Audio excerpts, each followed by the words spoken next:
नमस्कार। वेदांत दर्पण के 28वें एपिसोड में आप सभी का हार्दिक स्वागत है। अभिनंदन। ये जो एपिसोड है ये आप लोग 8 अक्टूबर में ये लाइव स्ट्रीम हो रहा है संडे को।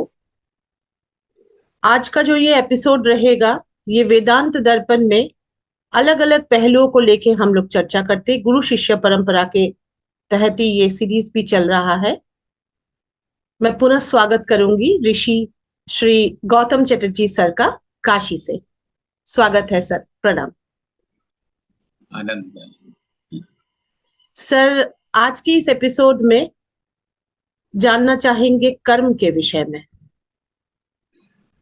Work and it's secret. Swami Vivekananda ji की वाणी, उनकी बातें याद आ रही हैं इसमें। भगवत गीता में भी कर्म के बारे में, कर्म योग के बारे में सब कुछ भगवान ने मार्गदर्शन दिया हुआ है। वेदांत क्या बोलती है इस पर, कर्म किस प्रकार करना चाहिए। और स्वामी विवेकानंद की एक छोटी सी बात है जो अंग्रेज बोलते थे, या एक थॉट है, वर्क इज वर्शिप। अर्थात कर्म ही पूजा है। पूजा क्या है कि कर्म है। और स्वामी विवेकानंद जी ने ये बोला था, मैं थोड़ा सा इसको उलट देता हूं, वर्शिप योर वर्क। पूजा करो अपने कर्म को। तो ये कर्मयोगी ही कर सकते हैं इसको। पर अगर कर्म योगी कहा जाए, इसका मतलब कर्म के साथ में उनका कोई अटैचमेंट नहीं है और वो योग के द्वारा, कर्म के योग के द्वारा अपने निस्वार्थ भाव से कर रहे हैं। पर ऐसा भी तो होता है सर कि अधिक अधिक कर्म करते करते करते करते इंसान, मनुष्य उसमें डूब जाते हैं, उसके लेके दूसरा एक कर्म में आ जाते हैं। या जब कोई कार्यभार लेते हैं तो उस पर अपने कर्ता व्यक्तित्व को, ये स्वाभाविक है, ये मैं आ जाना, या किसी पद को, तो ये सब कर्म के ही सर उपचार है। और कर्म का जाल है इस प्रकार पृथ्वी पर और इस संसार पर। तो वेदांत क्या कहती है, क्या अप्रोच होना चाहिए सर मनुष्य को, क्या अप्रोच होना चाहिए कर्म के ऊपर। चिंता भी एक कर्म होती है। तो सर इस पर आप मार्गदर्शन करें। मैं तो टूटा फूटा बोल रही हूँ उसमें से, आप बता सकते हैं। नहीं, ये पूरा वर्क। जो विषय की का प्रवर्तन आपने किया जी। या विषय की स्थापना आपने जो की वो बहुत अच्छी है। क्योंकि ये लोगों के सामने आज भी एक प्रॉब्लम के तौर पर है कि कर्म कैसे करें। क्योंकि लोगों को यानी सभी को ये क्लियर है कि कर्म करते हैं और उसका फल मिलता जी है ना। जी जी जी। ये आम आदमी से लेकर एक कर्म योगी तक, वेदांती तक सभी को ये क्लियर एक क्लियर है। है ना। आपको भी क्लियर है, हमको भी क्लियर है कि कर्म करते हैं उसके कॉन्सिक्वेंसेस हमारे पास आते हैं। और आम आदमी बोलता है कि सब कुछ इसी जीवन में है, स्वर्ग और नर्क, सुख हम्म। और दुख, हर कर्म का फल यही लेकर के तब जाना पड़ता है। आदि आदि लोग आमतौर पर ये युगों से बोलते आ रहे हैं। उसके ऊपर आजकल मॉडर्न लैंग्वेज में एक शब्द चला है, कर्मा। तो उसमें ये होता है कि देखिए आपके साथ जो मुसीबत आई है ये लॉ ऑफ कर्मा है, आपके साथ जो अच्छी चीजें घट रही लॉ ऑफ कर्मा है। तो उसी को अब जो कर्म फल को आ, हमारे लॉ ऑफ कर्मा और ये करके आधुनिक भाषा में डिजिटल एरा में ये बोला जा रहा है। लेकिन ये सबको क्लियर है कि कर्म होता है और उसका फल होता है। क्योंकि वो देखता है कि आज हमने ये पेड़ लगाया उसमें फल आए, जी। हमने शेयर मार्केट में कुछ पैसा लगाया उसके पैसे नहीं आए या आए। बिल्कुल जुआ में बिल्कुल। तो ऐसा ही होता बिल्कुल। है। और इसी तरह से हम अगर किसी से अच्छा व्यवहार किए तो हमसे फिर अच्छा व्यवहार किया, ठीक है। हमने किसी के खिलाफ षड्यंत्र किया तो उसका फल मुझे मिला नेगेटिव रूप में। तो ये रोज का अनुभव है कर्म और कर्मफल। तो इसको कैसे अप्रोच करें। हम लोग हर बार ये करते हैं कि आप जब भी किसी विषय की स्थापना करती हैं तो उसको हम एक जगह से देखते हैं, एक ऊंचाई से देखते हैं जहां से हम टेक ऑफ करते हैं, जी। ठीक है। तो आपको याद होगा हमने किसी एक एपिसोड में गीता की एक बात कही थी, क्योंकि गीता भारतीय दर्शन का एक प्रमुख ग्रंथ है और वो हमारे जीवन को गाइड करता है कि कैसे हम रहें, हमें बताता है कि हम कैसे चलें, कैसे सोचें। मैंने दूसरी भाषा में कहें तो लिखा है कि एक योगी कैसे चलता है, कैसे बोलता है, कैसे सोता है, ये बताया गया है। एक योगी, उसमें ये नहीं बोला गया है कि एक व्यक्ति, एक योगी। जी, एक ही होगी। आपने भी जो शब्द बोला कि कर्म योगी, है ना, तो कर्म को जो योग के अनुसार करे वही तो योगी है ना, या कर्म बिल्कुल। योगी है। कर्म व्यक्ति नहीं बोला जाता है, हम्म। कर्म जी, आदमी, कर्म औरत, ये नहीं बोला जाता है। ये नहीं तो बोला फिर वो जाता। यही योगी, योगियों की दुनिया की बात हो रही है। और हम लोग जो विषय यहाँ उठाए हैं वो हम लोग ये देखने जा रहे हैं कि आम आदमी, कर्म व्यक्ति की जीवन शैली कैसी हो, या कर्म व्यक्ति की कर्म शैली कैसी हो। क्योंकि कर्म योगी जब बोल रहे हैं तो उसको हम योगी बना दे रहे हैं ना।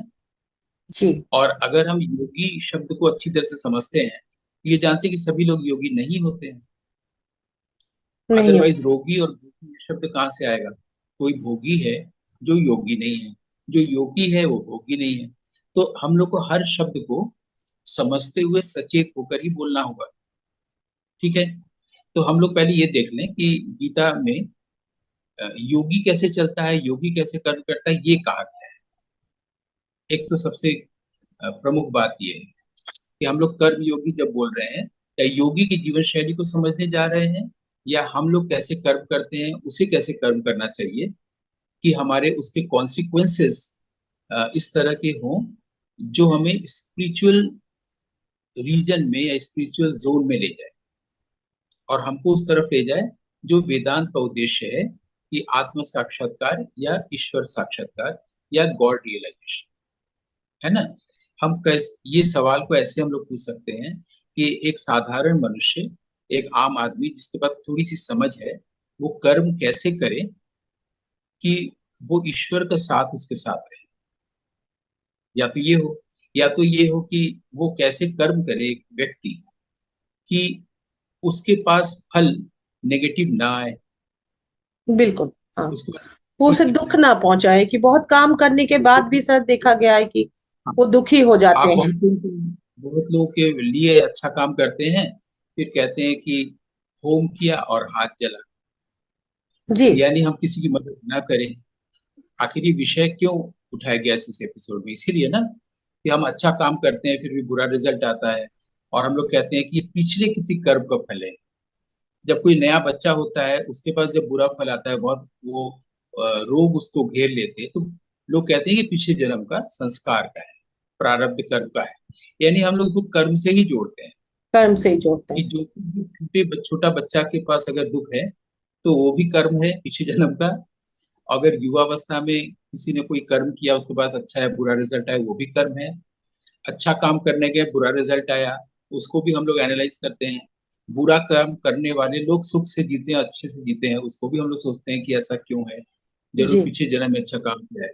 दरअसल हम लोग कर्म को समझते ही नहीं, और हम लोग कुछ भी अपने माइंड को सेटिस्फाई करने के लिए हम लोग कुछ भी एक सिद्धांत बनाना चाहते हैं, माइंड को सिद्धांत चाहिए। अब फिर से माइंड आया तो आप फिर बोर मत हो जाइएगा, हर एपिसोड में हम घूम फिर के माइंड पे आते हैं। तो क्या करें, माइंड आएगा ही, क्योंकि आदमी मन से चलता है। उसके मन में कोई विचार आया कि चलो बाहर घुमाए, और बाहर घूमने निकल गया, तो मन तो आया ना। उसके मन में आया कि चलो एक किताब, एक कहानी पढ़ते हैं, और कहानी पढ़ने लगा। तो सबसे पहले तो थॉट आता है, माइंड आता है ना। तो माइंड सेटिस्फेक्शन चाहता है, इसलिए हम लोग कर्म को लेकर अनगिनत परिभाषाएं बना लिए हैं। इसलिए न गीता की बात को समझते हैं, न बड़े महापुरुषों की बात को समझते हैं, न तो वेदांत की बात को समझते हैं। तो पहले ये जो समझने वाली जिज्ञासु मन है, उसको कैसे अप्रोच करें कि हम लोग को आज ये स्पष्ट हो जाए कर्म क्या है। बस कर्म योगी नहीं, कर्म व्यक्ति, कि वो कर्म व्यक्ति क्या कर्म योगी हो सकता है। हम लोग गीता की जब बात उठाए तो उसमें एक और महत्वपूर्ण बात है। पहले तो यह है कि योगियों के जीवन के बारे में कहा गया है कि व्यक्ति योगी में पहले आप बदले और फिर वो वैसी जीवन शैली ले। ठीक है। दूसरी बात उसमें यह है, जो मैंने किसी एपिसोड में कहा है, और जो मैं पूरी दुनिया को बार बार जाके कहता हूँ, भाई सुनो सुनो सुनो, गीता में ईश्वर साफ कह रहे हैं कि मेरा कर्ता से, कर्म से और कर्म फल से कोई लेना देना नहीं। जी इस बात को कोई सुनना ही नहीं चाहता है, और वो उसी को दोहराता है जिसको वो दोहराता आ रहा है। मतलब ईश्वर कह रहा है कि जो करता है, करने वाला है, हम्म। जी और जो कर्म हुआ, और फिर कर्म से जो फल की प्राप्ति हुई, इन तीनों से मेरा कोई योग नहीं, जी। कोई संयोग नहीं। संयोग ठीक है, नहीं। जिसको मैं भाषण में कहता हूं, वो लेना देना नहीं है। अब ये ऐसे तो नहीं बोल सकते ना कि गीता में कहा गया है। गीता में कहाँ कहा गया है? गीता में 5वें अध्याय में कहा गया है। और वो जो श्लोक है वो क्या है? वो श्लोक है, न कर्तृत्वम न कर्माणि लोकस्य सृजति प्रभु, न कर्म फल संयोगम स्वभावस्तु प्रवर्तते। फिर से देखिए, न कर्तृत्वम, कर्तृत्व कर माने करते कर्ता, करता। करने वाला यानी व्यक्ति। ठीक, न कर्तृत्वम न कर्माणि यानी कि कर्म, हम्म। कर्ता हो गया, कर्म हो गया। न कर्म फल संयोग, जो कर्म का फल है, कर्ता, कर्म और कर्म फल से मेरा कोई संयोग नहीं। तो जी फिर आएगा कि दुनिया की चल कैसे रही है, लोग जो कर रहे हैं और सारी चीजें हो रही हैं। तो वो कह रहे हैं, स्वभाव वस्तु प्रवर्तन, मैंने सबको एक हम्म। स्वभाव दे दिया। वो स्वभाव के अनुसार चीजें अपने आप होती जा रही है, या वो, इसको हम लोग करने की भाषा बोले तो वो कर रहा है, दरअसल हो रही है। सूरज अपने समय पर हो रहा है, चांद हो रहा है, मौसम बदल रहा है, नदी चल रही है, हवा बह रही है, व्यक्ति कर रहा है, चींटी चल रही है, सब कुछ हो रहा है। मैंने सबको एक स्वभाव दे दिया है। शेर का स्वभाव चींटी में नहीं है, चींटी का स्वभाव जिराफ में नहीं है ना? मनुष्य का भी एक स्वभाव है, स्वभाव के अनुसार वो चल रहा है। और उसका स्वभाव डिक्टेट हो रहा है प्रकृति के स्वभाव से। प्रकृति में 3 गुण है, मनुष्य में भी 3 गुण है। किसी में रजोगुण ज्यादा है, किसी में तमोगुण ज्यादा है, किसी में सतगुण कम या ज्यादा है। उसके अनुसार वो कर रहा है। ठीक है, ये इतनी इतनी बात तो समझ में आ गई। तो गीता में पहली बात योगियों के लिए बात कही गई है, और दूसरी बात वो ईश्वर कह रहा है या भगवान कृष्ण कह रहे हैं कि मेरा कर्ता कर्म और कर्मफल से लेना देना। जी ठीक, इतनी बात क्लियर हो गई। अब है कि मैं एक व्यक्ति हूं और कर्म कर रहा हूं, जैसे मैं अभी बोल रहा हूँ कि ये भी एक कर्म है, तो इसका भी फल होगा, प्रभाव होगा, कॉन्सिक्वेंसेस होंगे इसके, जी। होंगे ही, क्योंकि प्रकृति के नियम के अनुसार है।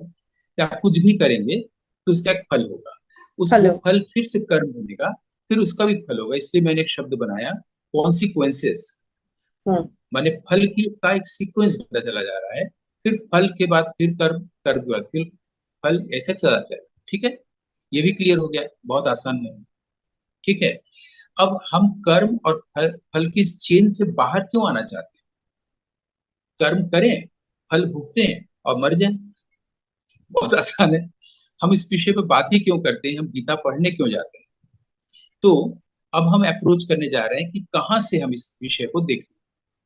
तो चूंकि ये हम लोग की बातचीत, सारे एपिसोड गुरुमुखी विद्या, वेदांत और गुरु शिष्य परंपरा के अंतर्गत हो रहा है, तो एक जी बार फिर से हम गुरु को डिफाइन करना चाहें। आपकी अनुमति है? जी जी सर। मैं गुरु शब्द को डिफाइन कर रहा हूँ, वो ये कि गुरु जब वो व्यक्ति है, गुरु वो व्यक्ति है जो पूरी तरह से ईश्वर में डूबा रहता है। और जब वो ईश्वर में पूरी तरह डूबा रहता है, तो उसके और ईश्वर में कोई फर्क नहीं रह जाता। ठीक है, अब जब वो जो कुछ भी बोलता है, तो उसकी ओर से ईश्वर बोलता है। और उसका अगर हाथ भी उठता है, तो वो ईश्वर अपना हाथ उठाता है कोई चमत्कार करने के लिए। ये गुरु की परिभाषा है। और मुझे ये गुरु की परिभाषा कहाँ से मिली? ये हमारी गुरु परंपरा में एक महापुरुष हुए रमन महर्षि, उन्होंने बहुत आसान ढंग से इस बात को कहा है कि जब व्यक्ति ईश्वर में पूरी तरह से मर्ज हो जाता है, अब ईश्वर में पूरी तरह से रम जाता है, जिसको हमारे यहाँ रामायणी कहा गया कबीर की भाषा में, तो ये ईश्वर में मर्ज होना क्या है? पहली बात है कि ईश्वर है कहाँ कि हम उसमें मर्ज हो। पहले तो हम मर्ज होंगे, तब तो उसका चमत्कार देखेंगे। हम नहीं बोलेंगे, ईश्वर बोलेगा। जी। ईश्वर का हाथ उठे। और अब यहाँ पर वेदांत से जुड़ती हुई ये बात है, वेदांत कहता है कि एक ही ईश्वर करोड़ों मुख से खाता है, करोड़ों पांव से चलता है। दोनों बात एक हो गई कि नहीं? जी। मैंने गुरु की जो परिभाषा हुई वही वेदांत का भी मतलब हुआ, यानी वेदांत और गुरु एक बात हुई। तो उस स्थिति में मैं कैसे आऊं कि मेरा कर्म, मैं कर्म करके आऊं या कर्म न करके आऊं, सिर्फ माइंड से इंटेलेक्चुअल ढंग से आऊं, कि मेरे मुख से गुरु या ईश्वर बोले और ये जो हाथ उठ रहा है ये ईश्वर का हाथ हो, जो मिरेकल। और जी। ऐसा ही महापुरुषों के बारे में सुनते हैं, महापुरुषों के बारे में पढ़ते हैं, तो ये गुरु की महिमा है, गुरु की प्रशंसा है, और यही वेदांत की भी परिभाषा है। तो हम लोग गुरु शिष्य परंपरा के अंतर्गत गुरु की जगह से इस विषय को अप्रोच करने जा रहे हैं। ये कर्म व्यक्ति कैसे करे संसार, जी। ठीक है? यानी व्यक्ति जब कर्म करता है तो उसको एक फल भुगतना पड़ता है। व्यक्ति जब कर्म नहीं करता है तो उसकी ओर से ईश्वर कर्म करता है, जी। ठीक? क्योंकि ईश्वर ने स्वभाव दे दिया है सभी व्यक्तियों को, वो स्वभाव को जिएगा। लेकिन स्वभाव को जब भी जिएगा तो वो उसके द्वारा कर्म होगा, फिर कर्म के अपने फल होंगे, रिजल्ट्स होंगे। इसका मतलब अगर वो स्वभाव में न रहे, ठीक है, अगर वो कर्म न करे, क्योंकि कर्म किए बगैर कोई व्यक्ति नहीं रह सकता, कर्म किए बगैर कोई व्यक्ति नहीं रह सकता का मतलब है कि अगर वो सोच भी रहा है तो कर्म हो रहा है, क्योंकि सोचने के बाद ही तो उसको इम्प्लीमेंट करेगा बिल्कुल। मेटेरियली, फिजिकली, है ना? तो और उसका सोचना बंद नहीं हो सकता। यानी व्यक्ति सोचता है, कर्म करता है, उसको फल मिलता है। ये एक बात व्यक्ति की हो गई। योगी सोचता नहीं है, कर्म नहीं करता है, उसकी ओर से ईश्वर कर्म करता है। दो जी। प्रकार के व्यक्ति हो गए, हाँ। ठीक है? एक आम आदमी, आम औरत, जिसको हम व्यक्ति कह रहे हैं, हम्म। इंडिविजुअल। व्यक्ति सोचता है, उसके पास माइंड है, हम इसको अंग्रेजी में माइंडर कहते हैं। Mind mind. से जो व्यक्ति का रूप हमारे भीतर बनता है कि मैं हूं, वो माइंडर। तो माइंड में थॉट है, तो माइंडर ने कर्म किया, माइंडर के पास कॉन्सिक्वेंसेस आए, और उसके बाद वही कर्म के फल के कारण उसको अगला जन्म भी मिला। और इस तरह से वो 3000 साल से बार बार संसार में आ रहा है, आ रहा और है। संसार से उसका आना जाना लगा हुआ है। वो कह सकता है कि इतनी सुंदर नदियां, इतने सुंदर पर्वत, तो क्या प्रॉब्लम है, आते रहेंगे, हम देखते रहेंगे। लेकिन उसको जब कष्ट भोगना पड़ता है, बर्थ ग्रो डिके डेथ का, डिके का, तकलीफ का, मानसिक तकलीफ का, प्रेम किया, दुख मिला, हार्ट ब्रेक हुआ, बुढ़ापा आया, तमाम रोग ने घेर लिया, तब वो बोलता है भगवान किसी तरह मुझे मुझे अपने पास बुला लो, है ना? तो क्यों बुला लो? अभी तो तुम कह रहे थे कि इतनी सुंदर पर्वत है, नदियां हैं, जंगल हैं, वो नेशनल ज्योग्राफिक चैनल में हम देखते हैं, तो किसको हम छोड़ के क्यों जाए? फिर से आएंगे देखने। और अभी तुम कह रहे हो कि भगवान मुझे बुला लो, मुझे प्रेम में दुख मिला तो मैं सुसाइड करना चाहता हूँ, है ना? मेरा हार्ट ब्रेक हुआ, तो मैं इस संसार में अब क्या रह गया, ये दुनिया भी अगर मिल जाए तो क्या, है ना? फिर मुझे इतने रोग हो गए कि मैं चल ही नहीं पा रहा हूँ, आर्थराइटिस और स्पॉन्डिलाइटिस और सारी चीजें, है ना? और मुझे तब मैं कह रहा हूँ कि ईश्वर तुम मुझे बुला लो। तो एक जगह पर आना पड़ेगा, इस कंफ्यूजन को हटाना पड़ेगा। व्यक्ति यानी माइंडर माइंड का यूज करता है, सोचता है और कर्म करता है, कर्म का फल उसको आता है, उसको एक स्वभाव मिला हुआ है, और वो इस चेन में लगातार है यहाँ तक कि शरीर को छोड़ने के बाद, बात। ठीक? फिर से जन्म होना, क्योंकि अभी वो डेथ हो रहा है, कर्म हुआ, डेथ का रिजल्ट हुआ, फिर जन्म, फिर जन्म का रिजल्ट है डेथ, और डेथ का फिर जन्म, ये श्रृंखला चला आ रहा है। तो जब हम अध्यात्म की ओर जा रहे हैं, तो अध्यात्म हमें पहले ये सिखा रहा है कि हम कैसे मृत्यु न हो, मृत्यु से भयभीत न हो, कैसे ईश्वर को देखें, कैसे वो फेथ आए कि हम इनविजिबल को देखें, क्योंकि फेथ ही इनविजिबल को देखता है। और तब हमारे जीवन में वेदांत, गीता, गुरु का महत्व शुरू होता है, ठीक है? तो यानी एक व्यक्ति हुआ और एक व्यक्ति हुआ जो दूसरे तरफ है, जो कर्म नहीं कर रहा है, उसकी ओर से ईश्वर बोल रहा है, उसकी ओर से गुरु बोल रहा है। विवेकानंद के मुख से रामकृष्ण बोल रहे हैं, रामकृष्ण के मुख से माँ काली बोल रही है, Ramakrishna Paramahamsa on behalf of Kali बोल रहे हैं, Swami Vivekananda on behalf of Ramakrishna बोल रहे हैं। काली, जिनका नाम घर का नाम था काली, वैसे नाम था स्वामी अभेदानंद, हम्म। वो ऑन बिहाफ ऑफ रामकृष्ण नहीं बोल रहे हैं, क्योंकि उनको ये आदेश नहीं मिला था। सिर्फ स्वामी विवेकानंद को ही मिला था कि आप जाइए, और ऐसे तो नहीं बोला गया था कि वेदांत का प्रचार करिए भारत के बाहर जाकर, लेकिन गुरु का निर्देश उन्हीं को मिला था। ऐसा नहीं कि रामकृष्ण के और शिष्य नहीं थे, या और शिष्य अंग्रेजी नहीं बोल सकते थे, या हाँ, और शिष्य वेदांत को बोल नहीं सकते थे। उनके अभेदानंद जी ने भी बहुत बड़ा काम किया है सब वेदांत को लेके। बाद में जब स्वामी विवेकानंद जी चले आए तो बोले कि आप देख लीजिए अमेरिका में, अपने गुरु भाई को, बिल्कुल बिल्कुल बिल्कुल। तो फिर तो अभेदानंद जी उनको थे वहां और से आदेश।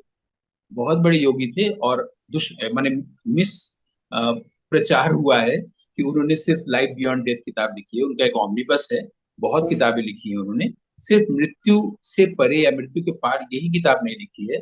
ये किताब बहुत लोकप्रिय हुई है, बहुत पढ़ी गई, इसलिए लोग अभेदानंद को कन्फाइन कर देते हैं इस एक किताब में। अभेदानंद वो व्यक्ति हैं, एक छोटे से उदाहरण से समझाया जा सकता है। जब स्वामी विवेकानंद अपने शिष्यों से ये कहते थे कि आजकल एक नई फिलोसॉफी आई हुई है, ये उदाहरण इसलिए दे रहे हैं कि ये भी हम लोग के विषय से जुड़ता हुआ है, ठीक है, रेलिवेंट है। तो आजकल एक नई फिलोसॉफी अमेरिका में आई हुई है जिसका नाम है एग्नोस्टिसिज्म, अज्ञेयवाद, कि ऐसा हो भी सकता है, नहीं भी हो सकता है। नहीं भी तो हो तुम सकता। लोग ये जरा पढ़ो जानो, हम लोग जिस चीज को जीते हुए पूरा जीवन जी लिए, हो सकता है वो एक फैलेसी हो सकता है फैंटेसी हो, ऐसा हो भी सकता है, नहीं भी हो सकता है। तो उनके शिष्य लोग एग्नोस्टिसिज्म पढ़ने लगे, ये अमेरिका में आया था। उसी समय एग्नोस्टिक फिलोसोफर्स का एक दल स्वामी विवेकानंद से मिलने कलकत्ता आने की इच्छा जाहिर की, और वो आए। पूरे कलकत्ता में ये खबर फैल गई कि अमेरिकन फिलोसोफर्स और स्वामी जी के बीच में एक शास्त्रार्थ है, और स्वामी जी की तरफ, उनकी तरफ के जितने गुरु भाई लोग हैं वो बैठेंगे, और इधर अमेरिकन फिलोसोफर्स होंगे। तो पूरा शहर टूट पड़ा सुनने के लिए। ऐसा भी हम लोग के देश में होता था कि जब कोई योगी से किसी और योगी का शास्त्रार्थ होता था, जैसे मैंने बचपन में देखा है माँ आनंदमयी और गोपनाथ कविराज जी के बीच में बातचीत हो रहा, संवाद, एक पर्दा पहले डाल दिया जाता था कि उधर नहीं देखना है। तो मैं छोटा बच्चा था, पर्दा उठा के देख रहा था कि कैसे बात हो रही है, क्यों क्यों हम लोग को मना किया गया है, पर्दा क्यों सामने रख दिया गया। तो हमने यही देखा था कि दोनों लोग कोई कुछ बात नहीं कर रहे हैं, दोनों खामोश हैं और रो रहे थे। बड़े होकर मैंने समझा कि बातचीत, मैंने अपने आप को कहा, रे मूर्ख, बातचीत खाली जुबान से ही नहीं होती है, बातचीत मौन में होती है, और आध्यात्मिक लोग मौन में ही बात करते हैं। तो वो अमेरिकन फिलोसोफर्स आए, स्वामी जी को जब इसकी सूचना मिली, अचानक उनको इंट्यूटिवली लगा कि मेरे नहीं जाने से भी काम हो। तो उन्हें स्वामी अभेदानंद के बारे में कहा कि काली को बोल दो, काली ही संभाल लेगा, यही सेंटेंस था उनका। अब विवेकानंद की जगह अभेदानंद है, उन लोगों को कोई प्रॉब्लम नहीं हुआ, उनको तो खाली जानना था। तो जब स्वामी अभेदानंद इधर बैठे और फिलोसोफर्स इधर बैठे, और सारे लोग घेर के, कलकत्ता वासी जो बुद्धिजीवी लोग थे या वाइज पीपल थे, स्पिरिचुअल पर्सन थे, वो लोग बैठे। तो वो लोग स्वामी जी या इन लोगों के लिए फल वल लेके जाते हैं ना, तो वो लोग फल लेके आए। तो बातचीत शुरू हुई, एक अमेरिकन फिलोसोफर ने कहा, एक संतरा को हाथ में उठाकर, कि लुक स्वामी, मेरे लिए ये जो ऑरेंज है ये एक वर्ल्ड है, और हम लोग इस वर्ल्ड का रस लेना चाहते हैं। आपके तरह से या आप लोगों की तरह से वर्ल्ड से हटा के एक जगह ध्यान करके नहीं रहना चाहते, हम लोग इस पूरे वर्ल्ड का रस लेना चाहते हैं। अभेदानंद ने कहा, हम लोग भी आपके ही तरह, आपसे अलग नहीं है, हम लोग भी इस वर्ल्ड का रस लेना चाहते हैं, सिर्फ छिलका, रेशा और बीज हटा के। वाह, बहुत सुंदर। ठीक है। बिल्कुल। और उन लोगों ने फिर कोई प्रश्न नहीं किया, वो लोग लौट गए, उन लोगों को उत्तर मिल चुका है ना। तो जिसको आनंदमयी माँ कहती थी कि इस संसार को बांग्ला में, बल्कि इस बंगाल की दृष्टि से सोंगचार बोलती थी, सोंगचार बंगाली लोग बोलते हैं ना, सोंगचार, हम्म। तो बोलती थी कि सत्तुकु नाव शौंकटा छिड़े रहो, सिर्फ बिल्कुल। सार लो, एसेंस लो चीजों का, और उसका जो दिखावा है, आडंबर, वो छोड़ दो। दोनों की बात एक ही हुई, जो एक ही आनंद हुई। महिमा कह रही है और जो अभेदानंद ने कहा, बात तो एक ही हुई। बिल्कुल। तो ये कैसे एक व्यक्ति कर्म करते हुए ले, क्योंकि जब वो कर्म करने जाता है तो उसको दूसरे स्वभाव के मनुष्य मिलते हैं, उसका अपना तो स्वभाव है ही हम्म। है। कोई स्वभाव उससे ईर्ष्या कर रहा है, कोई स्वभाव उसको अपने से छोटा मानता है, हम्म। कोई स्वभाव उसको तकलीफ दे रहा है, डोमिनेट कर रहा है। इतने स्वभाव, इतने माइंड है, कितने माइंड है। तो उतने माइंड को हम कैसे टैकल करें? बिल्कुल। क्योंकि इसमें भी आएगा कि इसमें यही सब इविल है। हम लोग किसी और एपिसोड में शायद आप हम लोग बात करें, तो उस पर हम लोग अगले एपिसोड में बात करेंगे। अभी यह है कि मैं एक स्वभाव लेके, मेरा स्वभाव दुष्ट स्वभाव है, और आपके पास जो स्वभाव है गुडनेस का स्वभाव है, तो मैं हमेशा दुष्टता ही करूंगा। आप मुझे लाख गीता और वेदांत पढ़ाएं, लेकिन मैं अपने स्वभाव से नहीं निकल पाऊंगा। नहीं। ठीक है? तो हम लोग बार बार बोलते हैं वो ऐसा क्यों कर रहा है, ऐसा करने से जब अच्छा उसका फायदा होगा, वो बुरा काम कर ही क्यों रहा है? उसका स्वभाव है। अभी अभी हमने गीता में कहा कि स्वभाव वस्तु प्रवर्तते, सबको जानबूझ के स्वभाव दिया गया है। भगवान से पूछा जाए क्यों स्वभाव तुमने दिया है, ऐसा स्वभाव दिया ही क्यों है जिससे लोगों का मानव कल्याण न हो, बाधाएं आए। कोई आदमी अच्छा काम करने जा रहा है मानव कल्याण के लिए, श्रेयस का काम करने के लिए, और सुभाषित बनता है कि श्रेयांसी बहु विघ्नानि, श्रेयस का जी। काम करने में बहुत सारे विघ्न आते हैं। तो आप ये विघ्न देते ही क्यों हैं? क्यों स्वभाव आपने बनाया है? सबको अच्छा स्वभाव कभी तो बना सकते थे। आप जीसस क्राइस्ट से पूछ सकते हैं कि आपने आदमी बनाया, औरत बनाया, फिर आपने लूसीफर बनाया। लूसीफर मतलब इविल, ही क्यों बिल। बनाया भाई? है ना? तो इसको हम लोग किसी और एपिसोड में अप्रोच करेंगे। अभी हम लोग सिर्फ ये सीखना चाह रहे हैं कि हम लोग, एक आम आदमी कैसे कर्म करे कि वो जी। वेदांतिक कर्म हो जाए। जी। जी। है ना? ठीक यही तो प्रश्न है। जी। हम जी। लोग इस पर अब सीधे आ रहे हैं, वो ये है कि हम लोग एक बार फिर से मैकेनिज्म समझ ले कि बच्चे का जन्म होता है और कैसे वो बड़ा होता है। बच्चा जब छोटा होता है, इसको पिछले एपिसोड में हमने जो कहा था उससे ये भिन्न है। उदाहरण, ये मेरा ऑब्जर्वेशन है, कह सकते हैं। उसके सब उंगलियां और ब्रेन सब माइक्रोकॉस्मिक होते हैं, छोटे होते हैं। ठीक है? जब उसके सेंसेस अपने रेस्पेक्टिव ऑब्जेक्ट के टच में आते हैं, आंख जी। से जब दिखने वाली वस्तु, कान से जब सुनने वाली वस्तु इसके संपर्क में आते हैं, हमारी इंद्रियां जब उसके ऑब्जेक्ट के टच में आते हैं, कांटेक्ट में आते हैं, ठीक है, यहां से इंटेलेक्ट का यूज होता है, यहाँ से माइंड का यूज शुरू होता है, वहां से ईगो आता है। ठीक है? यहां से माइंड क्या होता है, मेंटल फैकल्टीज का यूज करना शुरू करती है। अब मेंटल फैकल्टीज जो है, उसमें इंटेलेक्ट है, अच्छी बुरी भावनाएं हैं, ठीक है, ईर्ष्या द्वेष है, परोपकार की भावना है, ठीक है, करुणा की भावना है, दया की भावना है, या इंटेलेक्ट बहुत अच्छे से, वो बहुत अच्छा कारीगर हो सकता है, कारपेंटर हो सकता है, बहुत अच्छी पेंटिंग बना सकता है, बहुत अच्छे से बोल सकता है, बहुत अच्छा गा सकता है। मेंटल फैकल्टीज का माइंड यूज करने लगता है। मेंटल फैकल्टीज अगर अच्छे नहीं है तो वो व्यक्ति बैड मैन कहलाता है। मेंटल फैकल्टीज अगर अच्छे हैं तो गुड मैन कहलाता है। जब वो गुड और बैड के ऊपर हो जाता है तो वो आदमी होली मैन कहलाता है। ये एक बिल्कुल। मैकेनिज्म है बच्चे के बड़े होने का। ठीक है? ऐसा व्यक्ति जो होली मैन होगा, उसका टंग जो होगा हमेशा डिवाइन टंग, और बाकी लोगों का टंग जो होगा वो करप्ट टंग होगा या वल्गर टंग होगा। इस पर हम लोग किसी और एपिसोड में कहेंगे कि हम लोग वही डिविनिटी को ही कैसे बोल सकते हैं। तो हम लोग को इतनी बात समझ में आ गई इस एपिसोड में कि हर व्यक्ति के पास एक स्वभाव है। स्वभाव उसके माइंड के द्वारा डिक्टेट किया जा रहा है। उसके वो सोचता है वैसे कर्म करता है, वैसे कर्म फल भोगता है। ऐसे करोड़ों व्यक्ति हैं। ये एक प्रकार के सारे व्यक्ति हैं। दूसरे प्रकार के व्यक्ति क्या है? जो ये पढ़ता है कि एक ही ईश्वर करोड़ों मुख से खाना खाता है, करोड़ों पांव से चलता है।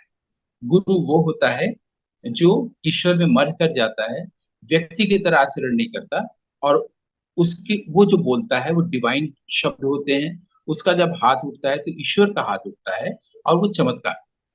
ये क्लियर हो गया, दो तरह के जी। आदमी।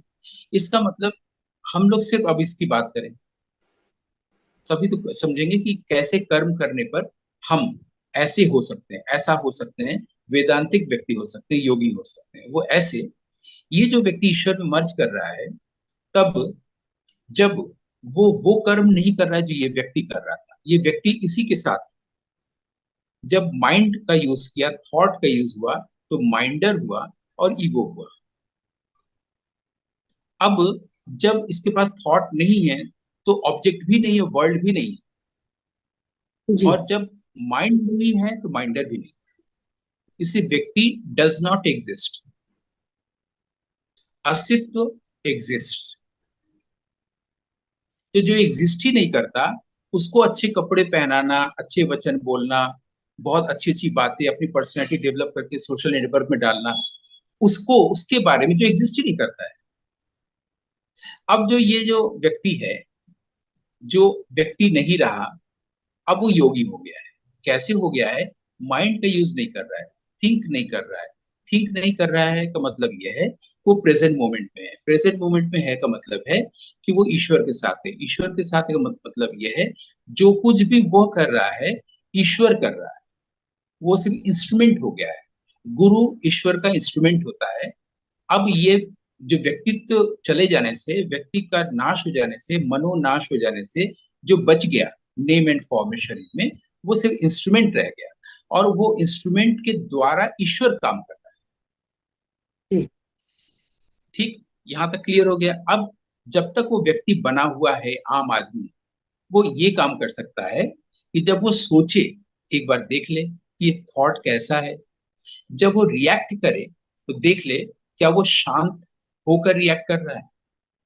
अगर उसके पास शांति है हर स्थिति में, अगर उसके पास खुशी है हर स्थिति में, अगर उसके पास भय नहीं है, फ्रीडम है हर स्थिति में, और तब वो जो कुछ भी सोच रहा है, बोल रहा है, कर्म कर रहा है, वो इसके तरफ से हो जा रहा है। ये जी। आम व्यक्ति योगी की तरफ से हो रहा है, योगी या गुरु जो कि ईश्वर की तरफ से। तो शुरुआत वो ऐसे कर सकता है, कर्म ऐसे कर सकता है, शांत रह के कर्म करे जो सामने आ रहा है। शांति ईश्वर का चरित्र है, ब्लिस ईश्वर का चरित्र है, साइलेंस ईश्वर का चरित्र है।